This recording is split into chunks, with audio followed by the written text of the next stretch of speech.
Halo semuanya, selamat datang di kelas Kudo. Coba siapkan catatan kalian karena sesi bedah materi kita hari ini bakal seru banget. Kita akan masuk ke sebuah studi kasus akademis tentang sejarah budaya pop modern, di mana perhatian kita akan tertuju penuh pada dua raksasa mutlak dari industri musik.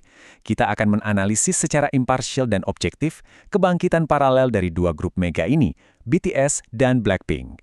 Nah, pertanyaan jutaan dolarnya, siapa sih yang sebenarnya pantas pakai mahkota K-pop? Pertanyaan ini selalu sukses memicu perdebatan sengit di antara para penggemar. Tapi untuk menyelesaikan perdebatan fandom ini secara objektif, kita nggak boleh memihak. Sebagai akademisi budaya pop, kita harus memeriksa teks sejarah, data pencapaian yang nyata, dan metrik digital tanpa bias sedikit pun. Kita bakal membedah gimana kedua grup ini sukses membentuk sejarah K-pop dengan cara mereka sendiri yang super unik. Di silabus kita hari ini, kita bakal mulai dari asal-usul revolusi mereka, lalu masuk ke tonggak sejarah dominasi global, pengaruh mereka di budaya pop barat, gimana mereka merombak dunia fashion mewah, sampai ke penguasaan platform digital. Oke, kita langsung buka bab pertama, asal mula revolusi. Coba deh kita ingat-ingat lagi dua titik amal yang sangat kontras ini. Di tahun 2013, kita punya BTS, 7 cowok yang bisa dibilang underdog saat itu, merintis pergerakan dari bawah dengan lirik-lirik yang sangat jujur dan relatable tentang susahnya masa muda, sampai masalah kesehatan mental. Terus, fast forward ke 2016, boom, Blackpink muncul. 4 trendsetter ini langsung mendobrak stereotip girl group yang biasanya imut dan ceria, membawa energi yang super bold, tak kenal kompromi, dan langsung meledak lewat boom bayah. Pendekatan yang beda banget kan? Tapi efeknya sama-sama bikin gelombang kultural yang masif. Lanjut ke bab kedua, tonggak sejarah dominasi global. Kalau kita bandingkan rekam jejak mereka secara objektif, pencapaian kedua grup ini tuh luar biasa imbang. BTS mencetak sejarah besar, tampil di panggung sakral Grammy, berpidato di PBB, diundang ke Gedung Putih, sampai merajai puncak Billboard Hot 100. Di saat yang bersamaan, Blackpink juga memahat kerajaan mereka sendiri. Mereka jadi girl group K-pop pertama yang jadi penampil utama di festival raksasa Coachella, punya dokumenter Netflix sendiri, dan konsisten mendominasi tangga lagu global. Dari sini aja kita bisa lihat kalau mereka berdua mencapai puncak sejarah peradaban pop lewat rute yang sama sekali berbeda. Sekarang kita masuk ke bab ketiga, pengaruh terhadap budaya pop barat. Rekam jejak kolaborasi mereka ini literally bikin merinding. BTS ngebuktiin mereka bisa menggandeng musisi legendaris sekelas Coldplay di My Universe dan tetap mempertahankan ciri khas mereka. Terus coba lihat daftar Blackpink, Lady Gaga, Selena Gomez, Dua Lipa, sampai Cardi B. Poin krusialnya di sini adalah, kedua grup ini nggak cuma numpang lewat di skena pop barat, justru lewat kolaborasi-kolaborasi raksasa inilah, mereka memaksa artis-artis internasional untuk beradaptasi dengan gelombang K-pop global yang mereka bawa. Integrasi mereka ke dalam arus utama barat itu mulus banget teman-teman. BTS sukses bikin penonton TV Amerika jatuh cinta lewat karisma dan humor mereka di acara Jimmy Fallon dan James Corden. Di sisi lain, musik Blackpink bergemuruh di mana-mana, dari diputar di klub-klub malam Amerika sampai mendominasi tren dance di TikTok. Lewat mereka berdua, K-pop bergeser drastis dari sekedar fenomena regional Asia menjadi tren musik global yang nggak terbantahkan lagi.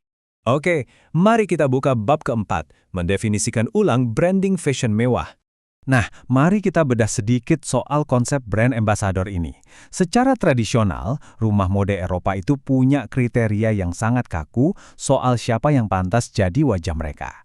Tapi Blackpink datang dan benar-benar merombak aturan mainnya di kancah internasional.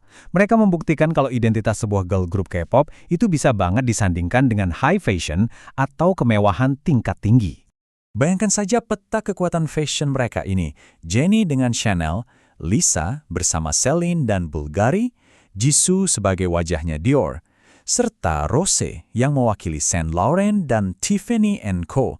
Setiap anggota secara individual sukses menaklukkan baris depan Paris Fashion Week. Ini tuh bukan cuma soal pakai baju desainer yang bagus ya, ini jadi bukti nyata kalau mereka adalah ikon budaya dan influencer global yang pengaruhnya melampaui batas industri musik. Kehadiran mereka saja udah pasti jadi headline berita utama. Kita sampai di bab kelima, penguasaan platform digital. Dalam hal angka di dunia digital, jarak di antara mereka berdua ini tipis banget, ibaratnya setipis silet. BTS duduk manis di angka 31,6 juta pengikut Instagram, sementara Blackpink nempel ketat dengan 30,5 juta. Menarik banget kan? Ini nunjukin betapa berimbangnya dua titan ini. Apalagi kalau kita ingat, BTS itu punya awalan 3 tahun lebih dulu sebelum Blackpink debut. Kecepatan Blackpink buat mengejar angka tersebut benar-benar ngebuktiin betapa masifnya daya tarik K-Girl Group ini secara global. Tapi, angka-angka fantastis itu kan nggak muncul sendirian. Di balik statistik medsos yang masif tersebut, ada kekuatan luar biasa dari fandom legendaris mereka. ARMY untuk BTS dan Blinks untuk Blackpink. Jujur aja, dedikasi mereka ini kadang bikin saya merinding kagum. Mereka ini bukan sekedar pendengar pasif. Mereka adalah pasukan terorganisir yang bisa mecahin rekor YouTube dalam hitungan menit dan memastikan idola mereka selalu merajai obrolan internet tiap harinya. Loyalitas mereka itu benar-benar ada di level yang berbeda. Dan akhirnya, kita tiba di kesimpulan tahta budaya yang berbagi. Jadi, konklusi akademis dari sesi bedah materi kita hari ini adalah nggak ada satu pemenang tunggal dalam pertempuran ini.